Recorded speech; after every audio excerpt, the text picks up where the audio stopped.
Hi everyone, this is Odd Samurai, and today it's not a reaction. I'm gonna be talking about One Piece film Red because I went to watch it today.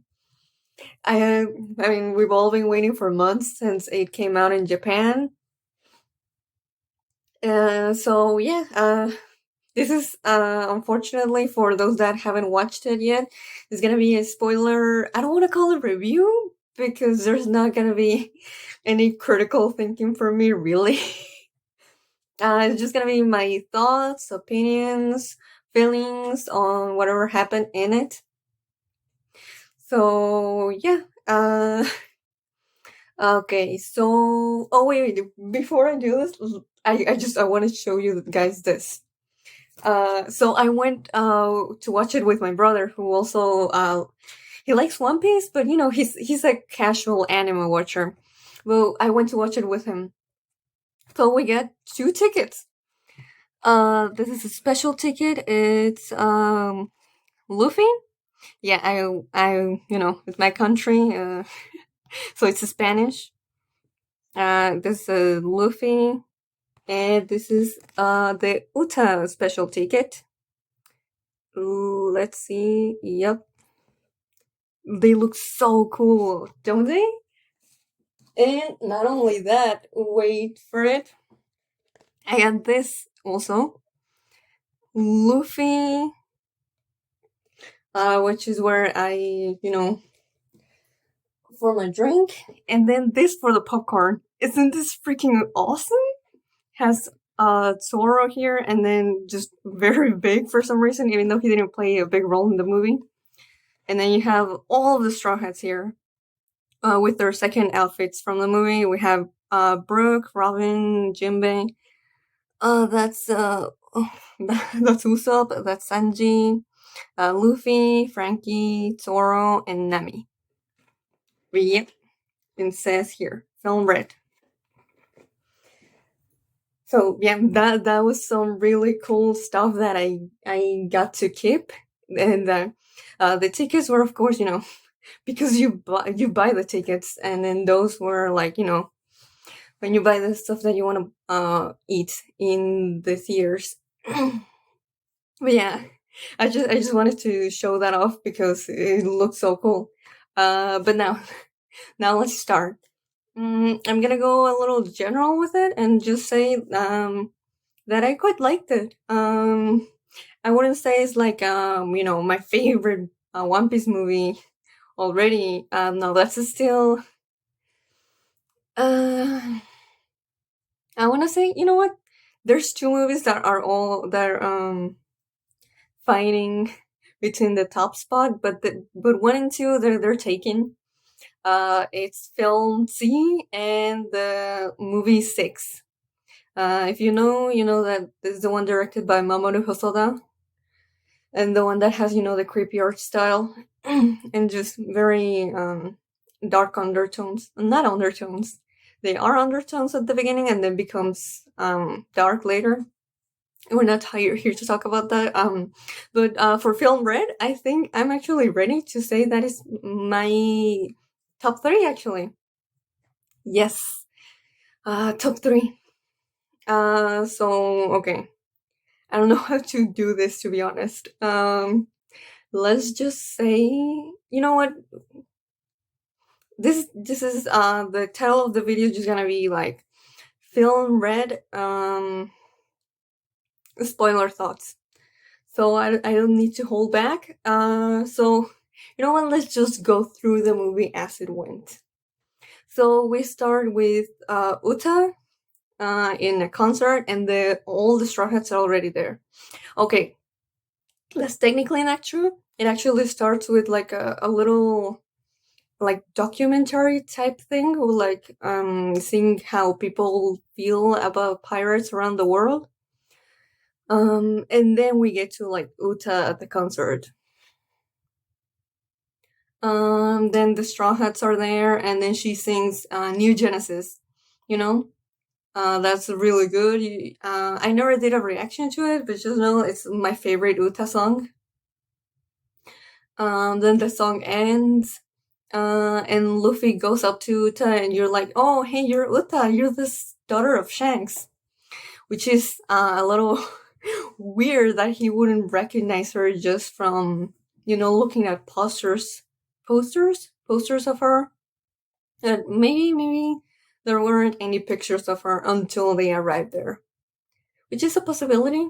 Um, then she's just like then she tries to get attacked by Brule and Owen, and Luffy tries to defend her, but then she uses her devil fruit, which is the song fruit, and just kind of like not capture, but let's say she restrains them in like basically a musical sheet, basically telling everyone, "Oh no, don't fight. Let's all just be peaceful." Then she and Luffy start a little food competition for the old times. And we get a little flashback of them just doing the same thing, which was nice. I really liked it. And just seeing Shanks interacting with them both, even if it was when they were very, very young still. Then, I mean, it's already been a few hours and I already don't remember everything that happens. And I'm not gonna go through every detail. But okay, let's see. We also know that Kobe and Helmeppo are there in the concert. Then we get like Uta's first like sign that there's something not wrong, but there's something different about her than when Luffy knew her. When she tells Luffy to stop being a pirate. And of course, he's like, I'm not even gonna acknowledge that you said that. I'm just, I feel full, so I'm gonna go sleep in the sunny. And then Uta is like, no, you're not allowed to leave. Not just you, but no one in this island is allowed to leave. And this is when, well, we're gonna find out later. But basically, ever since apparently the first song that she did in this concert, everyone at Elegia, I think is the name of the island, Elegia, they were already asleep, and they were basically in this dream world. So they're not able to do anything in reality. Uta is the only one who's awake. But they don't know that yet. So yeah, Uta tries to attack Luffy, and Luffy also like tries to do and fight, but then something something like he thinks of something and he's like, no, you know what, I'm not gonna fight you. It's not necessarily not worth it, but just I don't want to do this. Which we've seen Luffy do this on multiple occasions before for different reasons. But basically, she's like, yeah, I'm not, if you don't want to like do what I think is best, then you're not welcome to leave.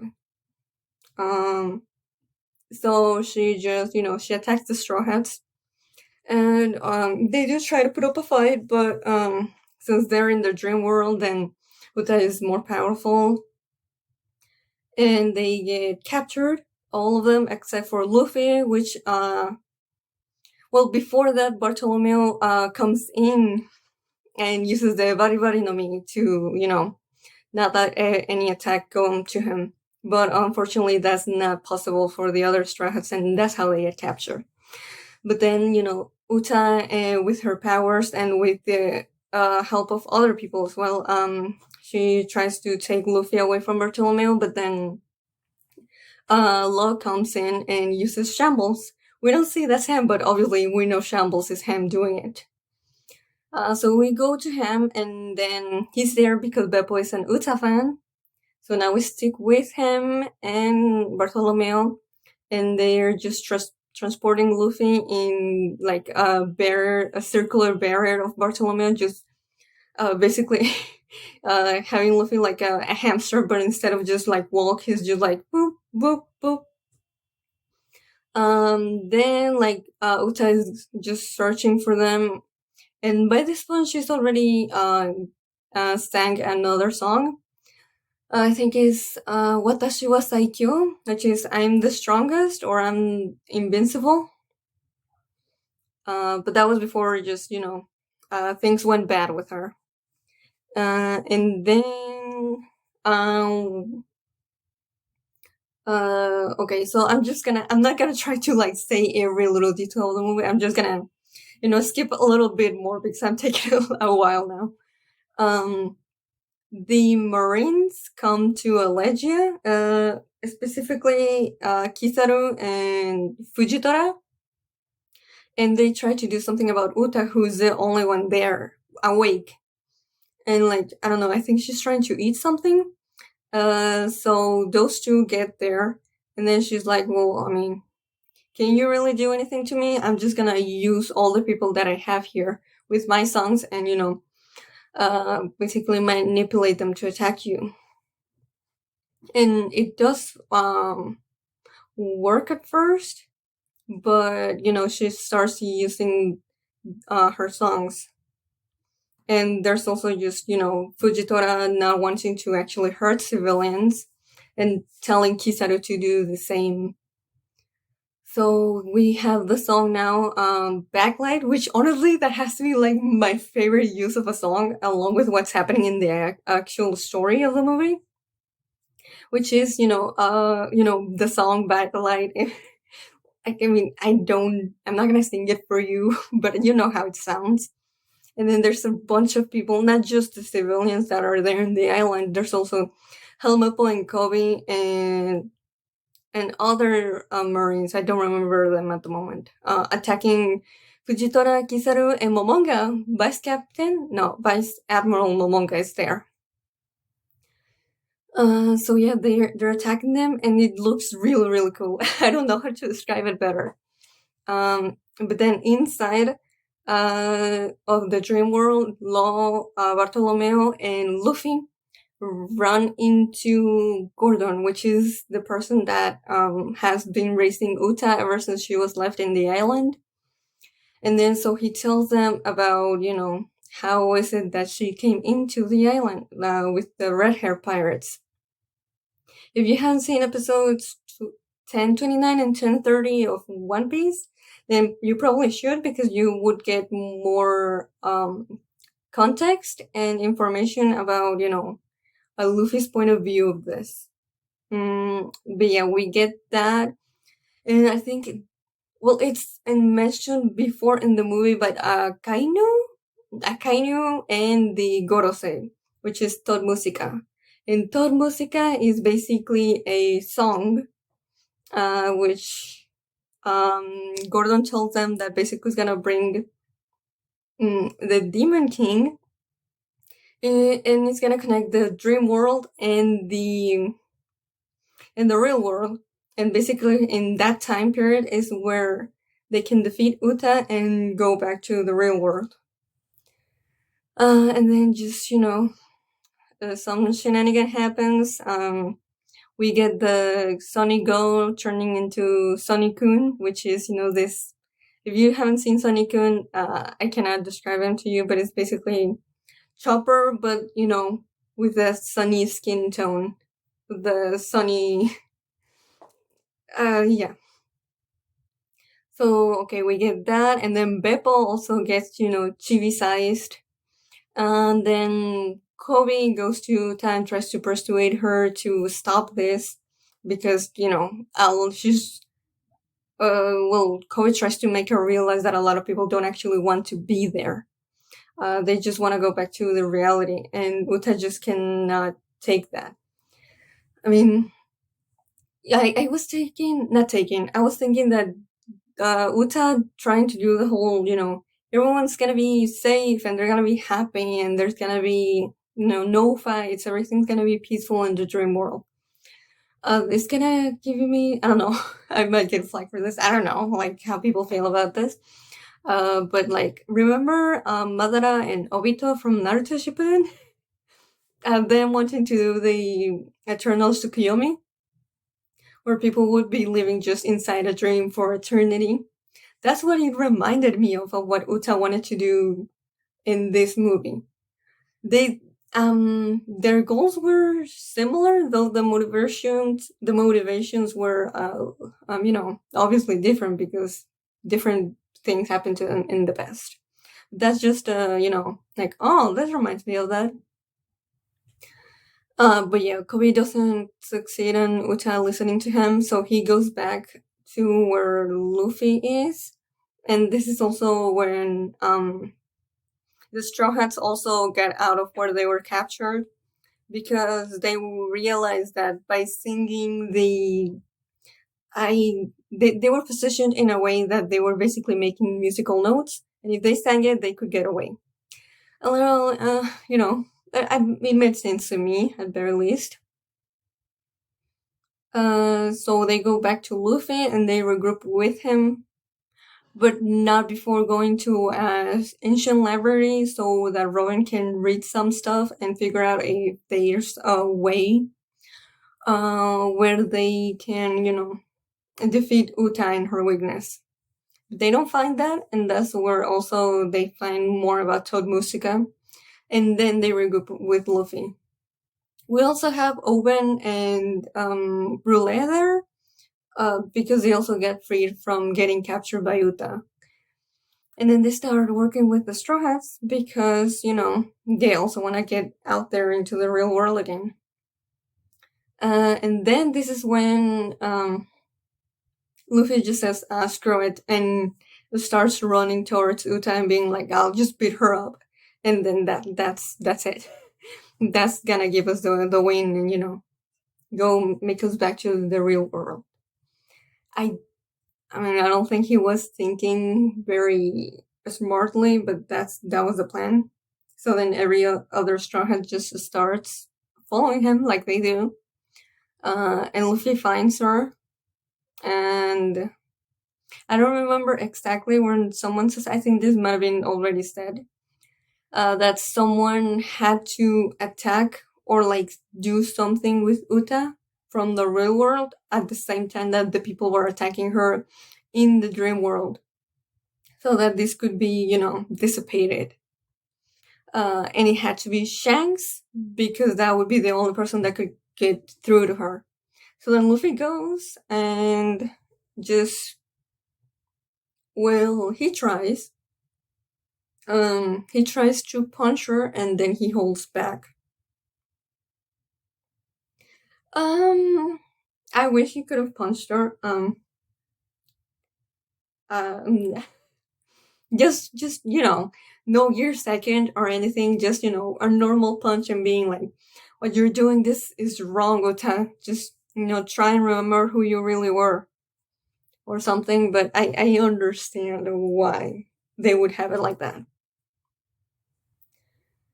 But I one punch, one punch. So then she just says, well, they all try attacking Uta, uh, but then Bartolomeo uses one of his bears to basically isolate himself and Uta in one, so that no one else can hear her sing. And that's also when we go back to the real world, and we see that she's with Sleep Luffy, and she's basically saying, like, because she tore up Luffy's hat in the dream world, so she was kind of like trying to apologize, but also like she had a knife and she was trying to stab him with it, because at the same time, well, she wanted to take everyone down with her. She gave everyone a little shroom, a mushroom, basically, that and that was making them also go to sleep, but it would also drain their life force, and they would eventually die from it. But she's the one that ate the most, so she was the one in most danger from that. Regardless, she tries to do that, and then boom! This is the moment that Shanks comes into the movie. He makes his big. It's you could say it's a grand entrance because this is a character we rarely see, but it also feels like a little like casual in a way, and I really like that. And he just grabs her wrist and, like looks at her and like very disapprovingly. And she just starts crying and being like, I thought you were never gonna come, but at the end of the day, she starts laughing and being like, this is too late. So she starts doing the Todd Musica, the song, and then she summons a giant demon king, which honestly just looked a lot like one of the witches from Malaca Magica, which honestly that's a compliment because those look really creative. And I really like the very artistic designs of it. But she does this, and then just everyone starts fighting this thing, and that's when I think we get the reveal because Luffy's trying to say like, "Oh, Shanks is here, Uta. There's no reason for you to fight anymore. Come on, go with us." And then like she tries to stab him, and Gordon, the guy that raised her in the island, just gets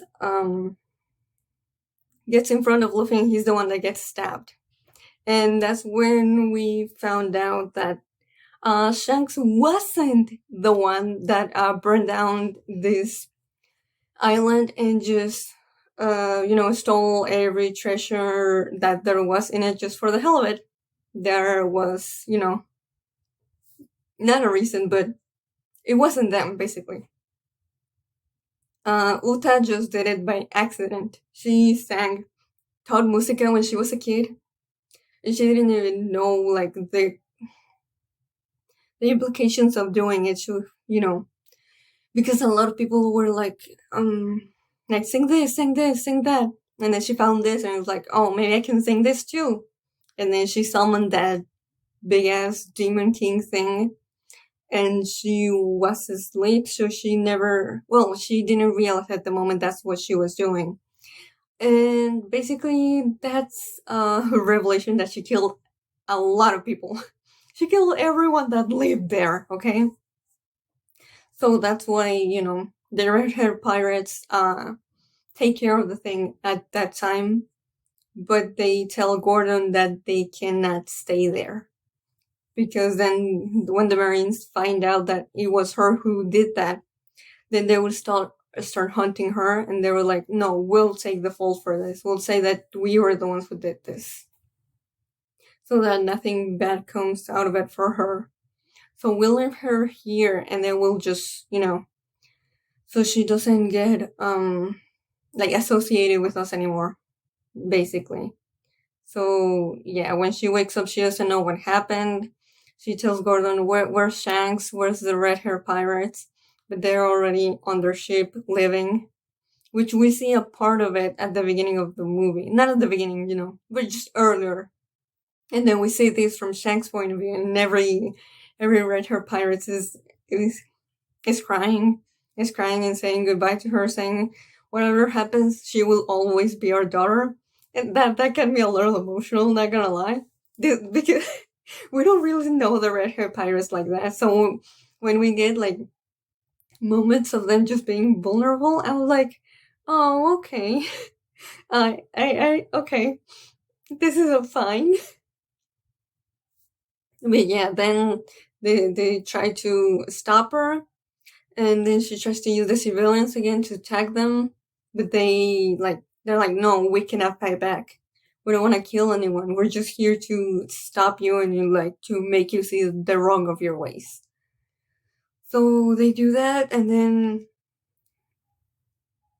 the Marine comes in to interfere because I think it was Liverpool. No. It was Akainu's order to be like, yeah, screw the civilians. We don't care as long as we can take down Uta. Just start firing. So they shoot someone, and then Uta just freaks out. It starts, trying to cure the person that got shot, but she cannot do anything about it.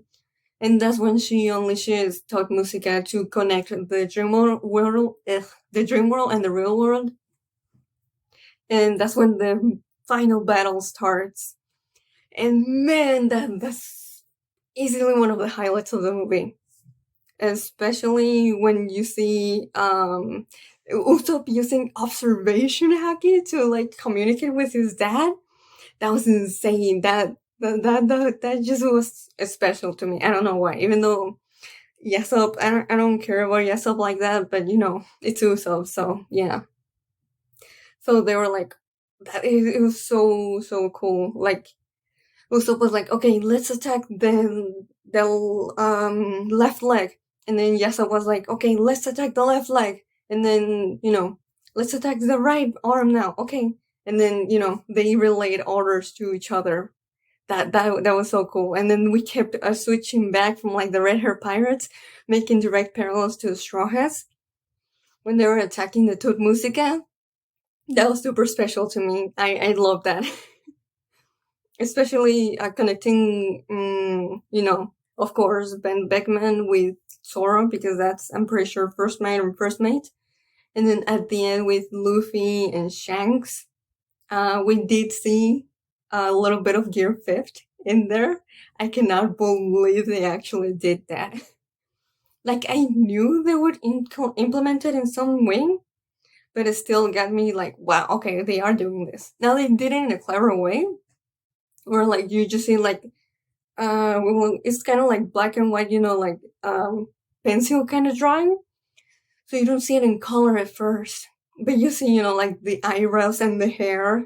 And then when the fight just concluded, you actually see him from the back, and then it's all the white, the hair, the thing that goes around him, the clothes.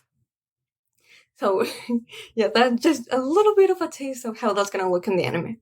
But it was so cool, basically seeing Shanks and Luffy technically fight together, but not really. Yeah, that was so cool. So then the dream world just disappears, and then everyone starts going their minds into their bodies, and we get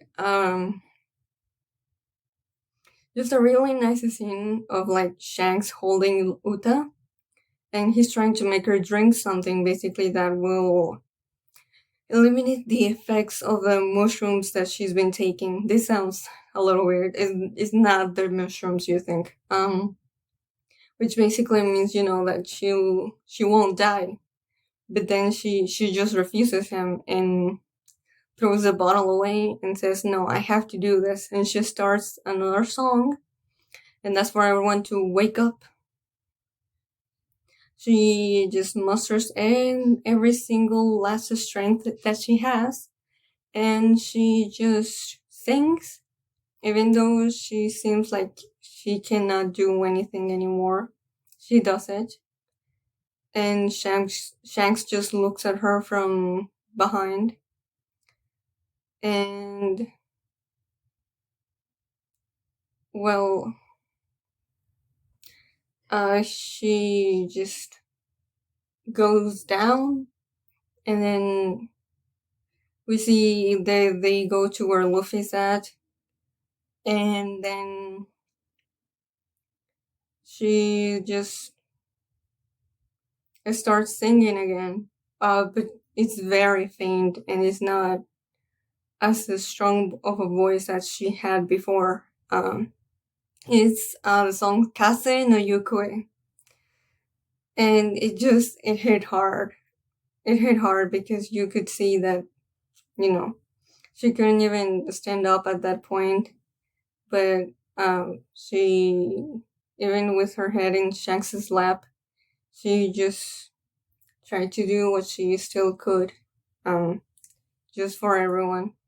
And we saw that everyone who was watching or listening to her concert before starts waking up.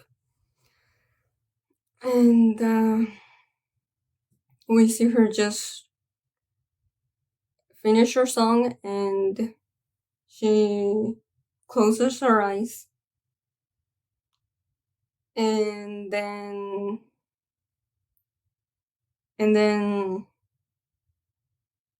the Marines show up, and then they're like, Fujitora and Kizaru, they're like, oh, well, we have to, you have to give us Uta because of what she's done and whatever, blah, blah, blah.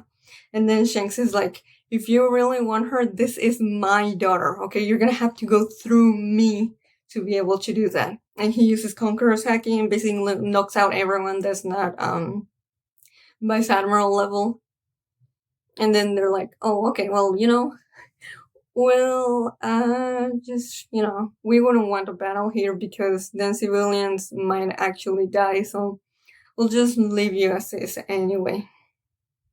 So they leave, and the Red Hair Pirates, they start sailing, and then we don't see what happens to them, but we go to the Straw Hats, and they're all in the sun already, and Luffy's just waking up, and then Sora's like, oh, finally, you're here.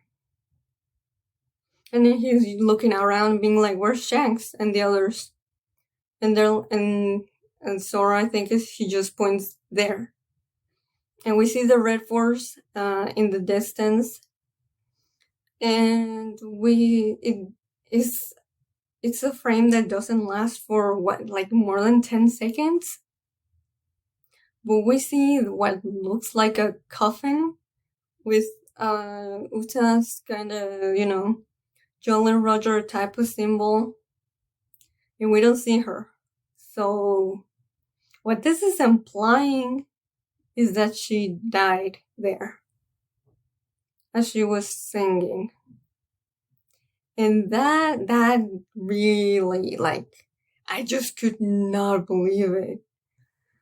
Because I just, for one, it's like, I don't know, I think what really, got me, I just couldn't be like, wait, that really happened.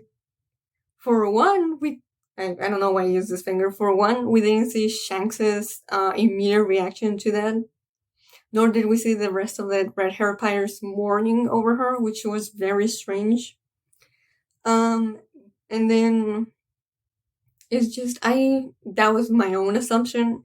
I just assumed that Oda was gonna use her after the movie. So I was like, there's no way she could be dead, right? But, I mean, what more do you want in a coffin in the Red Force?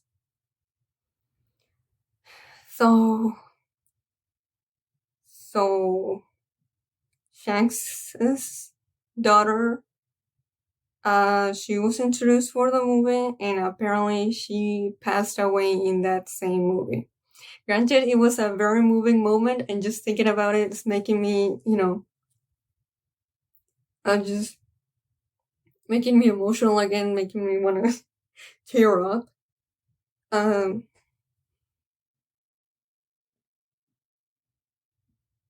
Yeah, I sorry if I'm not saying anything, even though it's already been so much, like so many minutes. I just don't know how to properly articulate. Like, yeah, it's making me emotional. Of course, I did. It's Shanks. This is the most just emotional connection we've had to Shanks, aside from episode 4, his first meeting with Luffy. So excuse me if I'm just like, what? You're telling me she died and we didn't see the people she was closest to just, have a reaction to it? Yeah, that I think I think it was a strange choice. I would have to I feel like I would actually cry on a second viewing, knowing what's gonna happen, and just knowing how Uta felt throughout the movie and why. But right now I'm just like, the way the passing was made. I'm not saying the way she died. I'm saying how the people around her just took it. It's not like I wanted them to cry their eyes out. I just wanted them to be somber for a little longer. I want to say that Luffy doesn't know,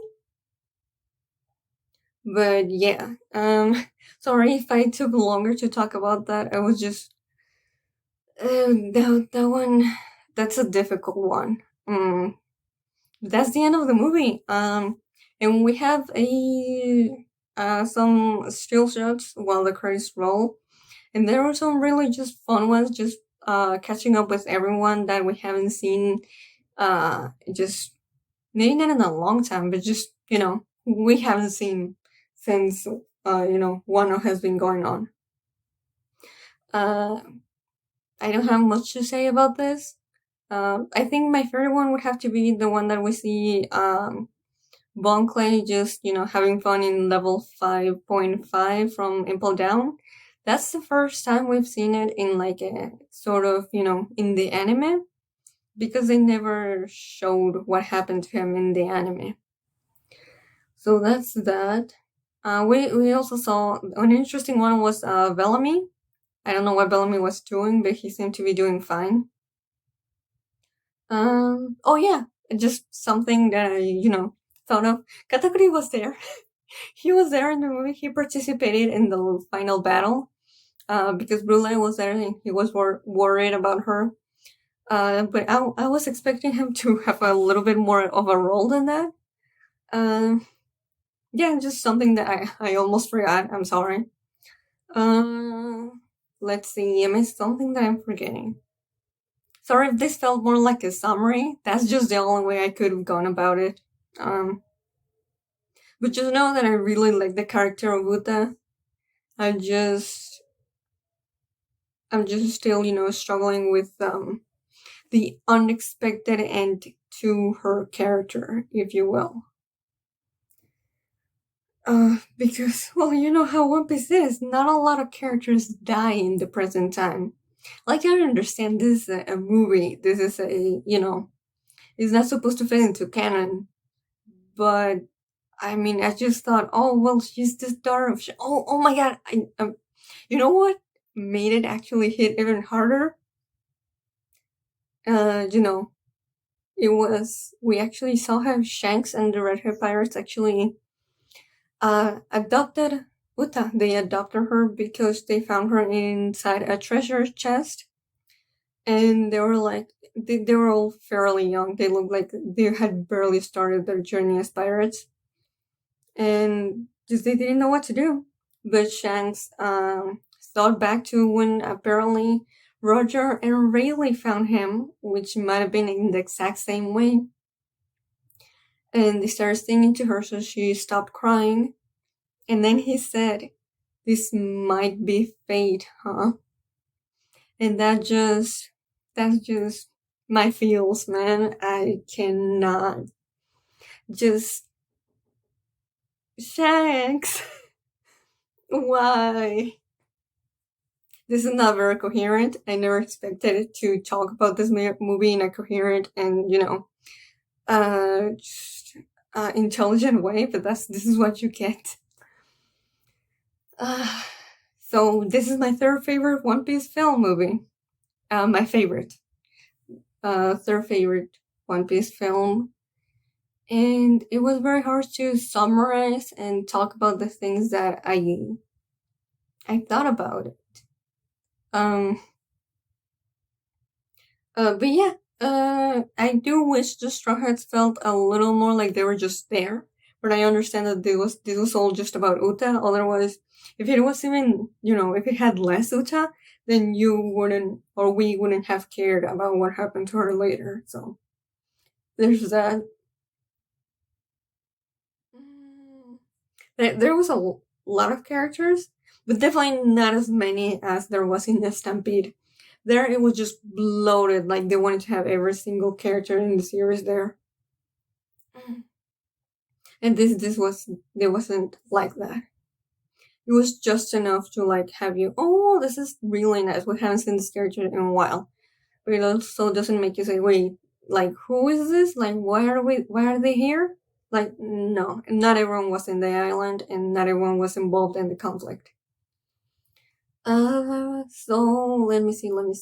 But I really, I liked also how they portrayed Luffy and Uta's relationship. Just basically them being, like basically siblings in a way because they're both like children of Shanks. But the last moments that Luffy had with Uta, they were really interesting. Like her asking him, "Why did you never hit me?" And he was like, "Well, I'm too strong. My fists are like bullets." And then they reminisce about the past, and then she gives him the the dream hat that she tore up, and she fixes it and give it to him back, saying, "You still need to grow stronger so that you can fill this hat up." And he just takes it wordlessly and doesn't say anything back. Probably aware of what's gonna happen to her. But yeah, okay. Okay, now I've said everything. This is such a long video. I don't know if anyone's gonna watch till the end. But yeah, these are my thoughts in One Piece Film Red. This is the first time I do a sort of not really review, so forgive me if I was very scattershot. This is how it's gonna be whenever I do this type of thing. But yeah, thank you so much for watching if you made it all the way here. And if you enjoyed, please like and subscribe. See ya!